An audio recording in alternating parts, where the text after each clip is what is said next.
BJP സംസ്ഥാന അധ്യക്ഷൻ രാജീവ് ചന്ദ്രശേഖറിനെതിരായ ഭൂമി കുംഭകോണ പരാതി പിൻവലിക്കാൻ ഭീഷണിയുണ്ടെന്ന് അഭിഭാഷകൻ കെ.എൻ. ജഗദീഷ് കുമാർ.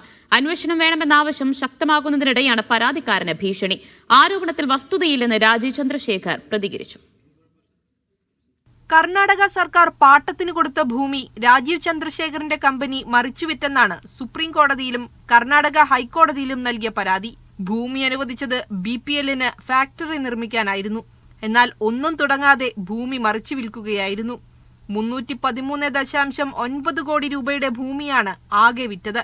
1995 കർഷകരിൽ നിന്ന് തുച്ഛവിലയ്ക്ക് ഏറ്റെടുത്തു നൽകിയ 175 ഏക്കറിൽ 149 ഏക്കർ ഭൂമി ബാങ്ക് ഓഫ് ബഹ്റൈനിലും ബാങ്ക് ഓഫ് കുവൈത്തിലും 2004 പണയം വെച്ചുവെന്ന് പരാതിയുണ്ട്. ആരോപണങ്ങളിൽ വസ്തുതയില്ലെന്നും നുണ പ്രചരിപ്പിക്കുന്നവർക്കെതിരെ നിയമ നടപടി ഉണ്ടാകുമെന്നും രാജീവ് ചന്ദ്രശേഖർ പറഞ്ഞു. തെറ്റ് ചെയ്താൽ മകനാണോ മരുമകനാണോ മാധ്യമത്തിന്റെ ഓണറാണോ ഞങ്ങൾ വിടില്ല.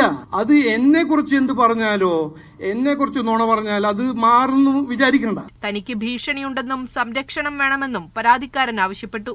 പരാതി നിഷേധിച്ച് BPL വാർത്താക്കുറിപ്പിറക്കി. മീഡിയ 1 ഡൽഹി.